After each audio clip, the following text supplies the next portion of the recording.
PrisonPlanet.tv. But in the 30 seconds we've got left in the main transmission, David, that we have to end this in just a few minutes because other shows are coming up, and I've got to get off the line. Well, we're just going to go into retransmission now. But bottom line, David, they are trying to recreate empires they've had previously, and I'll ask you right now as we go into overdrive why they are doing that. Here we go, ladies and gentlemen, into overdrive right now. David, I am going to let you go in just 5 minutes because I've got to get off this network line. But network, I'm fine to be here for 5 minutes. I know that. Comment on what he was just saying. Well, they definitely throw this forward a very, very long way. And if we get into the deeper stuff here, there's a reason why they can do that.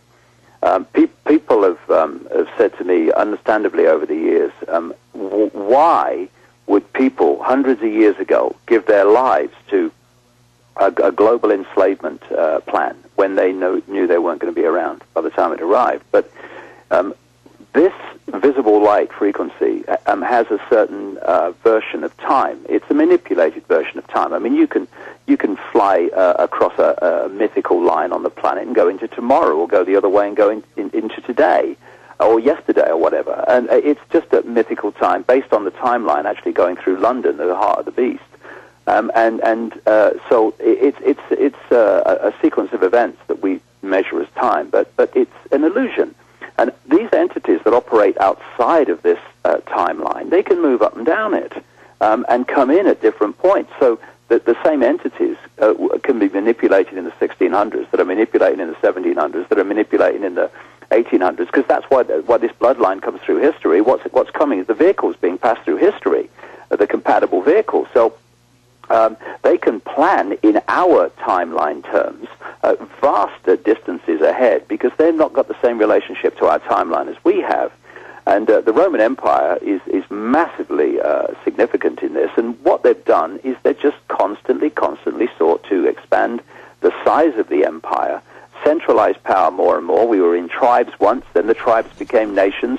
Central point is now dictating to all the previous tribes that were looking after themselves. Now we're into the big way into the next stage, which is bringing nations together under superstates.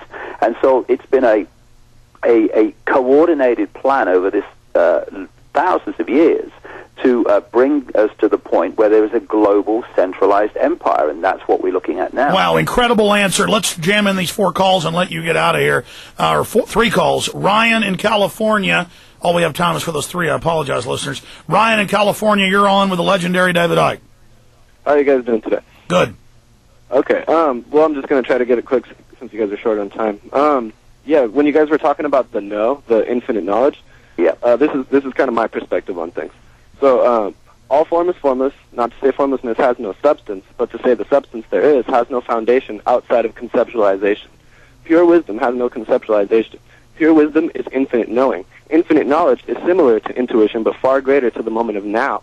Though form is formless, formlessness roots itself in all that is perceived. When perception is observed in this manner, one can notice the fluctuation of the universal hologram. The universal hologram is operated by you, which in turn works through sound. Sound is also formless, yet sound is a tool for creating form. Without vibration, there is once again no foundation for form to exist. Using that, I think, for you guys is ways to express the no when you're on the guards, or what you guys were saying. Well, here's an example. I can meet somebody from India or Russia or China who's never heard of me, never heard of David Icke, or I can meet some old lady at a gas station in East Texas, doesn't know who I am, and they have all the basic knowledge, and they know all the tricks of the New World Order, and they understand it innately, never even reading about it. And it's the same thing with, like, Willie Nelson. You meet Willie Nelson, it's like Obi-Wan Kenobi, and he knows all about it all. He's really humble, and he's definitely tuned in, to the higher levels. And I appreciate your call, Ryan. Comments on that, David Icke? Well, I would make this point, and I think it's important to understand this.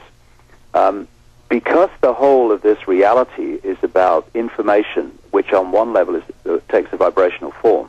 When you've only got to put your hand in front of your mouth, and you can feel the vibration of speech. I mean, what have we got? We've got the sound box is a vibration creator. That's what it is, and then the receiver decodes that into language through the left brain, and that's how communication goes on.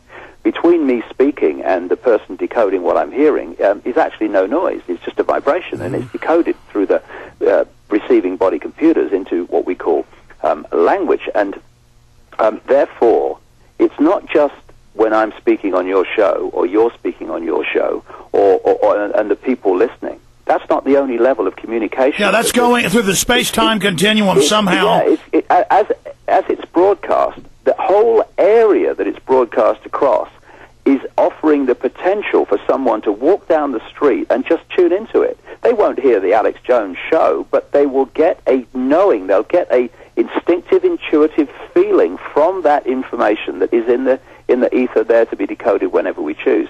And the more people expand their minds, the more sensitive they become to that, and the more intuitive they become to information they weren't. Well, I got to let you go in just a minute, and I want to talk to Tim and Guy, but let me just put out this point, and I'm sure you'll pick up on it, probably already have the same thought or even deeper.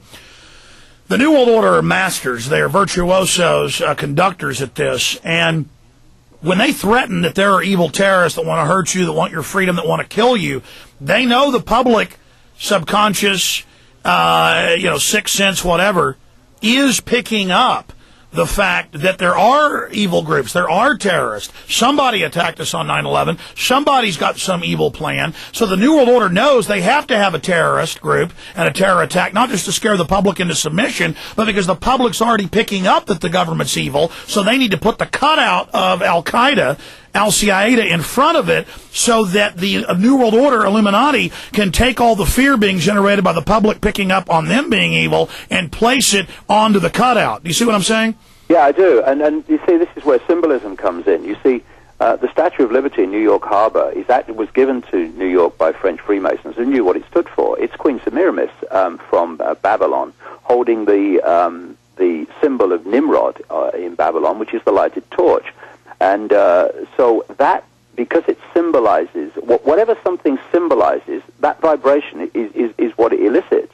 And so they put these symbols around us which symbolize certain concepts of overwhelmingly dark, controlled, really what you call evil concepts. And that energy is being generated by these symbols because that is what they represent. Because beyond the physical of that symbol, it's an energy field vibrating.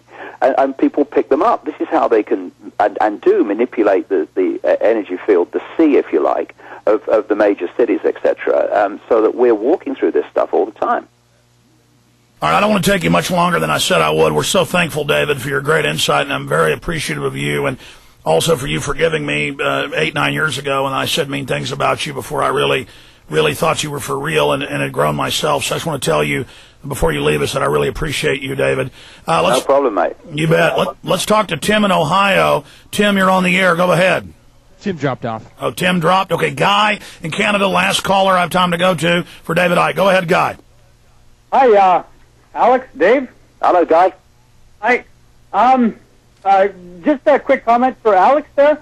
I was introduced to you at the taping of the 911 Blueprint for Truth with Richard Gage. From there, I worked feverishly to get myself off the grid, and I can live off the grid. Now I've gotten some cattle. I don't use the regular toothpaste anymore, and you've really woken me up, and I've used your tools to help wake up. Well, good job. Well. I mean, the establishment doesn't want you to be self-sufficient and independent.